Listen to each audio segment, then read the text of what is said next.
오늘 본문 말씀은 우리가 너무나도 잘 아는 본문입니다. 이제 하나님께서 에스겔을 선지자로 부르는 그러한 장면입니다. 오늘 말씀 제목은 순종이 열매입니다 라고 하는 제목입니다. 때론 우리에게 찾아오는 작고 큰 고난 있을 수 있습니다. 하지만 우리를 더 힘들게 하는 것은 그 고난이 아니라 그 고난의 원인과 의미가 깨달아지지 않았을 때 우리는 정말 힘든 경우들을 많이 경험하게 됩니다. 그러면서 지난 생활을 돌아보며 나의 신앙생활은 그동안 해왔던 것들이 다른 성도들보다 신앙생활을 잘 못한 것 같지는 않은데 내 신앙생활은 왜 이럴까? 라고 하면서 자책에 빠질 때도 있습니다. 이러한 생각이 좀 더 많아지게 되면 어떻게 합니까? 우리는 주변을 둘러봅니다. 주변을 둘러보면 저 집사님 많은 은혜를 받았네. 어떻게 하면 하나님께서 저렇게 저 집사님에게 많은 물질의 복을 주셨을까? 라고 하면서 자신의 모습을 뒤돌아보기보다는 주변의 많은 사람들을 둘러보게 됩니다. 와, 저 집사님 정말 많은 열매를 하나님의 복을 받았네 라고 하는 생각이 많아집니다. 어느새 마음 한켠에는 어떠한 마음이 들까요?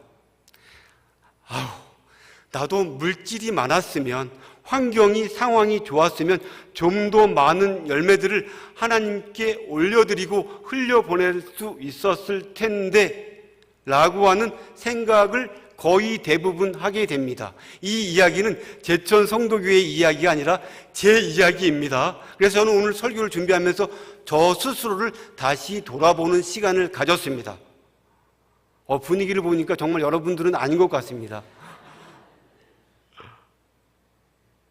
바로 이런 것이 저와 여러분들의 하나님의 자녀들의 솔직한 심정입니다.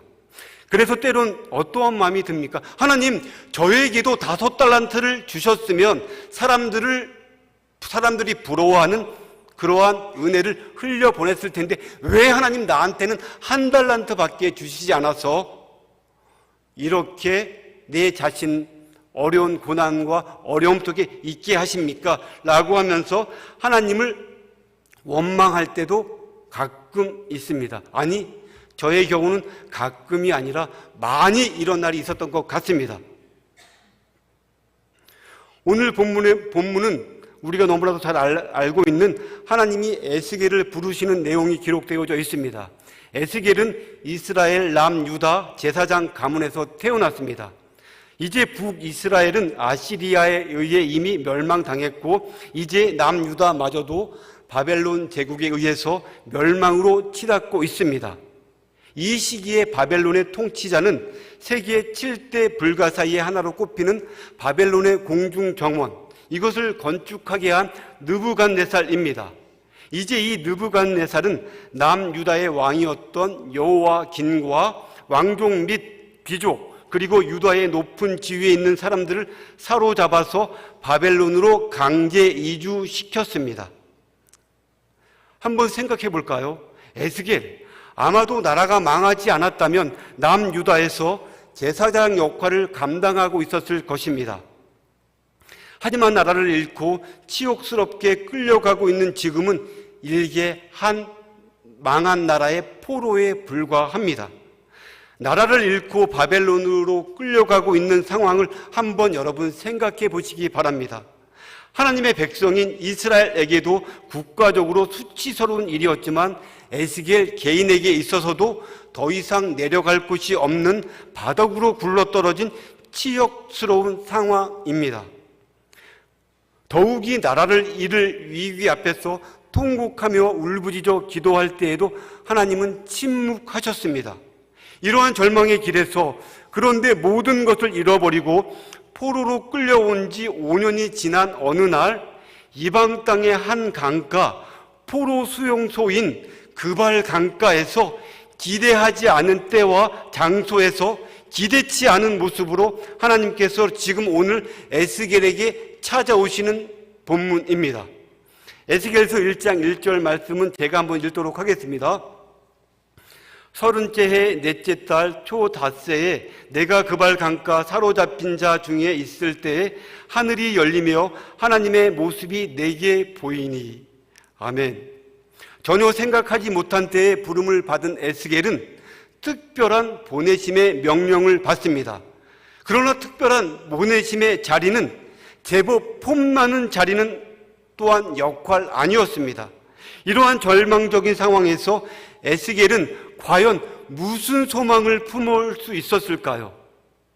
이런 상황 속에 하나님의 부르심을 받은 에스겔은 어떠한 열매를 과연 맺을 수 있을까요? 우리가 알고 있는 5달란트 받은 사람의 열매를 맺을 수 있을까요?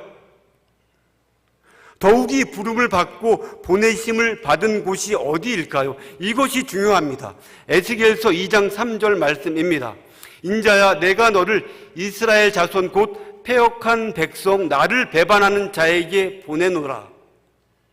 멀리 타국 얼굴을 모르는 언어가 다른 민족에게 보내신 것이 아니었습니다.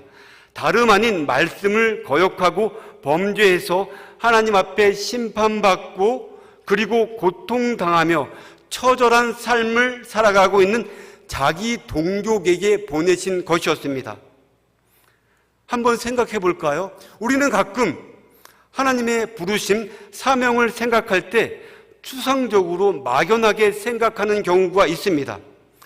하지만 대개의 경우, 아주 특별한 경우를 빼놓고는 대개 하나님의 부르심, 사명의 자리는 우리 곁 아주 가까이 있음을 알아야 합니다.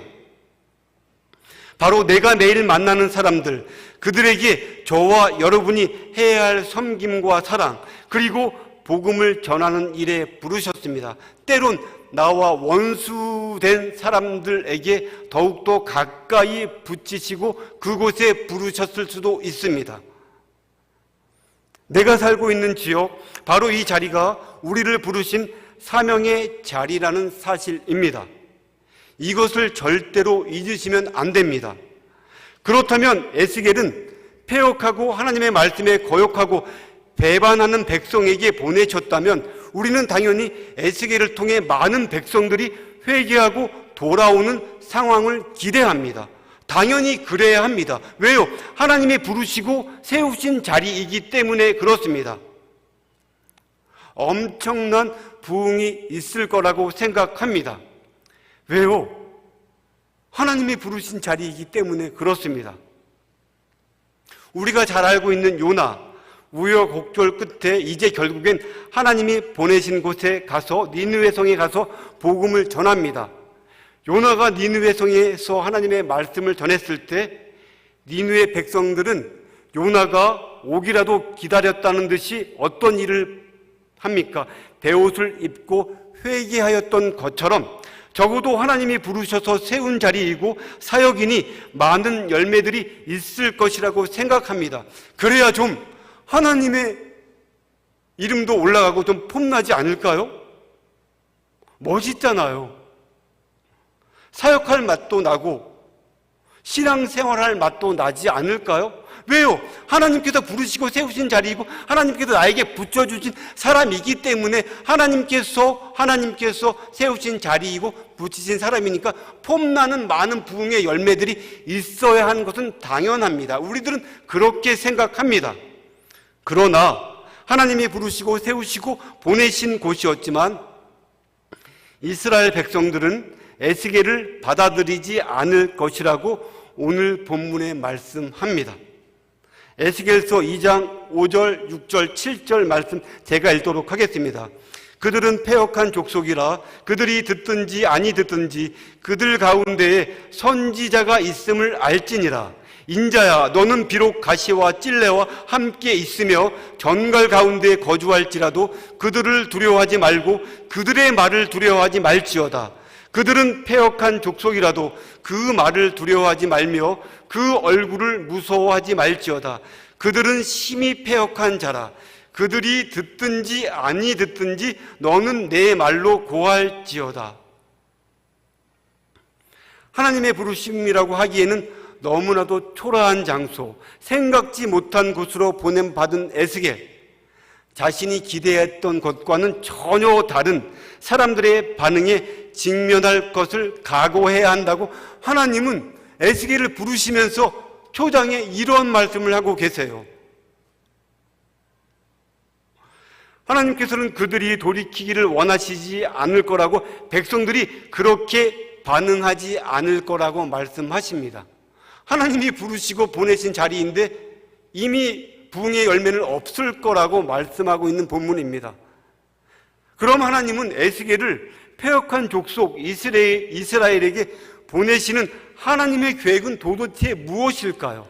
한번 생각해 보시기 바랍니다. 도대체 그러한 사명의 자리에 보내시는 하나님의 뜻은 과연 무엇일까요? 그것을 우리는 이 본문에서 발견해내야 합니다. 아마 이렇게 생각할 수도 있지 않을까요? 그동안 이스라엘 백성들이 지은 잘못 한번 에스겔에게 다 뒤집어 씌워서 너 한번 어디 고생 직살나게 한번 해봐라, 그런 이유에서일까요? 에스겔서는 큰 틀에서 회개를 촉구하며 하나님의 심판과 그리고 회복에 대한 메시지로 기록되어져 있습니다. 그래서 결국은 이제 이스라엘의 회복에 대한 말씀을 전하는 자로 부르신 것이 맞습니다. 큰 틀에선 맞습니다. 하지만 오늘 본문에 근거한다면 하나님의 말씀에 거역하며 하나님의 공의와 정직이 사라진 시대입니다. 희생이란 찾아볼래야 찾아볼 수 없는 시대입니다. 그런 시대에 모든 사람들이 그렇게 살아가고 있고, 더욱이 하나님의 백성들이 더더욱 안타까운 것들은 선지자들이 말씀대로 살면 고지식하다고 이야기를 듣는 시대이지만, 시대가 어떤 시대인데 지금은 어떤 시대입니까? 디지털 시대입니다. AI 기술이 발달된 시대입니다. 이런 기술이 넘쳐나는 시대에 그런 아날로그적인 말씀만 강조하십니까? 라고 하는 반문을 저에게 하실 수도 있습니다. 왜 이렇게 융통성이 없게 신앙생활을 하느냐고, 또한 이런 것들이 팽배한 시대입니다. 하지만 그래도 이러한 세상에 하나님의 뜻대로 개천 성도교회 같이 어려운 이웃 교회들을 섬기며 흘려보내는 교회가 있다, 그러한 한 교회가 있다, 한 사람이 있다는 사실만이라도 세상에 알리고 싶으셔서입니다. 그들은 패역한 족속이라 그들이 듣든지 아니 듣든지 그들 가운데에 선지자가 있음을 알진지라. 아멘. 다시 한번 제가 읽도록 하겠습니다. 말씀이 끝나면 아멘으로 화답해 주시기 바라겠습니다. 그들은 패역한 족속이라 그들이 듣든지 아니 듣든지 그들 가운데에 선지자가 있음을 알지니라. 바로 여러분들에게 하시는 하나님의 말씀입니다. 때론 하나님께서 보내시는 사명의 자리라 할지라도 우리가 기대하는 열매가 맺히지 않을 수 있습니다. 만약 우리가 에스겔처럼 열매를 기대할 수 없는 사역의 자리로 부름을 받았다면 과연 어떠한 마음일까요? 평생을 바쳐 죽도록 수고하고 고생했는데 아무런 변화 없이, 변화될 기미조차 없이 요지부동으로 원점에 머물고 있는 상황이라면 여러분들은 어떠한 상황 속에 있겠습니까? 한번 이 말씀을 여러분 가운데 짧게 적용해 보시기 바랍니다. 그동안 많은 연수의 신앙생활을 해오시면서 그것을 생각하시면서 지금 열매들을 생각하시면서 과연 여러분들이 지금 에스겔의 상황이라면 어떠한 상황에 빠질까요? 그리고 그것마저도 하나님께 울부짖어 극복되기를 기도할 텐데 시작도 해보기 전에 하나님은 열매가 없을 것이라고 말씀하실 때 과연 우리는 그 사명을 하나님이 보내신 자리에 갈 수 있을까요? 한번 여러분들이라면 가실 수 있겠습니까? 오, 감사합니다. 제천 성도교회 모든 분들이 가실 수 있다고 저에게 발을 내려서 화답해 주셨습니다. 아멘으로 화답해 주셨습니다. 맞습니다. 여러분들은 갈 수 있습니다. 이 부분에서 하나님이 우리에게 주시는 메시지를 발견할 수 있어야 합니다. 과연 이 본문에서 우리가 발견할 수 있는 것은 무엇일까요?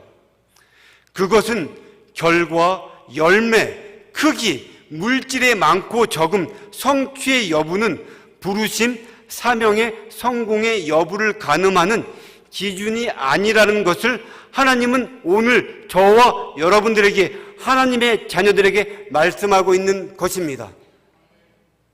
바로 에스겔서를 통해서 우리에게 알려주고 계신 것입니다. 그 시대에는 우리가 너무나도 잘 알고 있지 않습니까? 말씀이 상업화되어 있던 시대입니다. 그래서 말씀을, 나에게 편리한 말씀을 전하는 선지자들이나 예언자들에게 막 갖다가 머리를 대고 기도해 주세요, 나에게 편안한 말씀을 주세요, 이러한 시대입니다. 여기에서 이 말씀, 그것은 상업화되어진 것을 여실히 보여줍니다. 사사기에 보면 이 말씀에 대해서 상업화되었던 것을 이 장사를 하는 사람들의 화폐단이 그거로 이 말씀을 표현한 구절이 있습니다. 바로 말씀이 상업화된 시대였습니다. 거짓 선지자들이 말씀을 상업화하였습니다. 절대 신앙이 아닌 기복 신앙을 전했습니다. 에스겔이 부름받고 보냄받은 목적 무엇일까요? 이런 시대에 선지자가 있었음을 사람들이 알게 되는 것, 바로 그것 하나밖에 없습니다. 결국 하나님은 그래서 나중에 에스겔의 이 말씀의 선포가 맞다는 것을 온 이스라엘 백성들에게 알려주십니다. 그럼 선지자가 있었음을 사람들이 알게 되는 것이 하나님께 왜 그렇게 중요했을까요?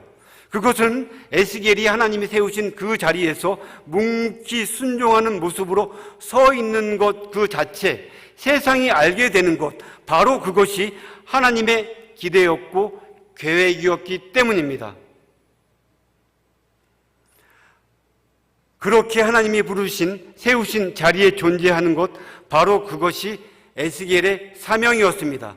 생각하지 못한 장소, 바벨론 그발 강가 포로 수용소에서 하나님은 에스겔을 찾아오시고 부르셨습니다.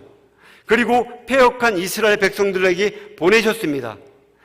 패역한 이스라엘 백성들에게 그가 보여줄 수 있는 사역의 열매는 화려한 부흥, 요나의 외침에 니느웨 성 사람들이 베옷을 입고 회개하는 엄청난 회개의 부흥의 열매였을까요? 아닙니다. 그가 보여줄 수 있는 열매는, 하나님이 에스겔에게 원하시는 열매는 하나님께서 세우시고 보내신 그 자리에 그대로 있는 열매였습니다. 다시 말하면 하나님의 말씀에 순종하는 열매였습니다. 에스겔은 순종함으로 하나님을 기쁘시게 하는 사람이 되었다는 것을, 하나님이 함께하고 계심을 패역한 백성들에게 묵묵히 그 하나님의 말씀을 전했을 때 백성들의 조소 섞인 그런 것들을 다 감내하면서 하나님이 세우신 자리에 있는 것이 에스겔의 사명이었습니다. 바로 여러분들의 사명입니다. 하나님이 세우신 그 부르심의 자리에 있는 것 자체가 열매입니다.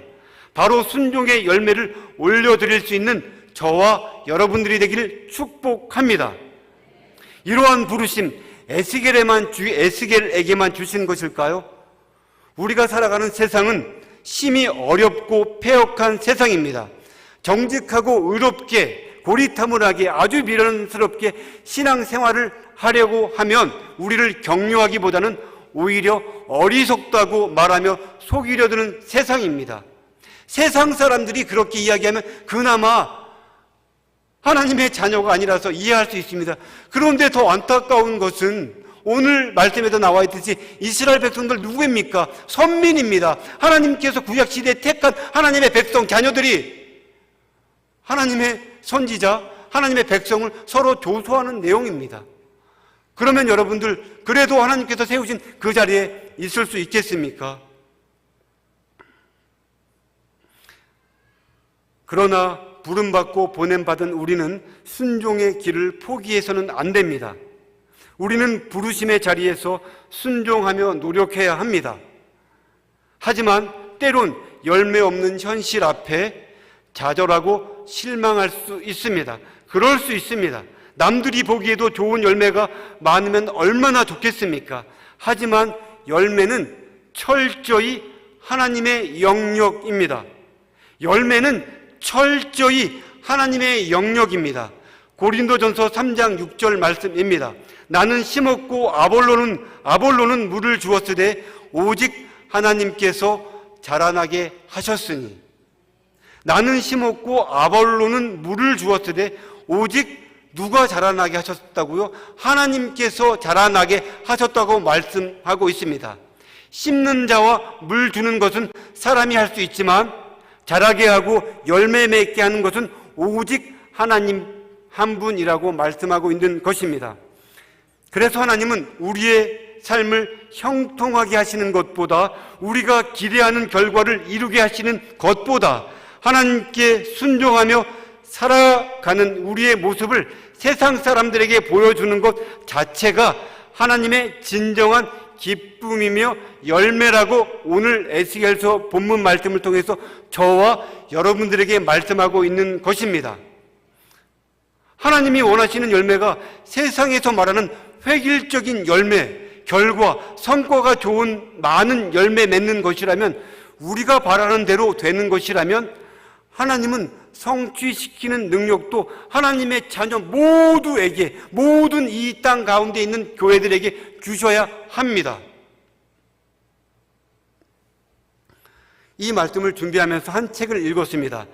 스카이 제소니가 지은 부르심의 자리라고 하는 책에 있습니다. 이 책에서 개인적으로 은혜 받은 내용이 있어서 한번 여러분들에게 소개하도록 하겠습니다.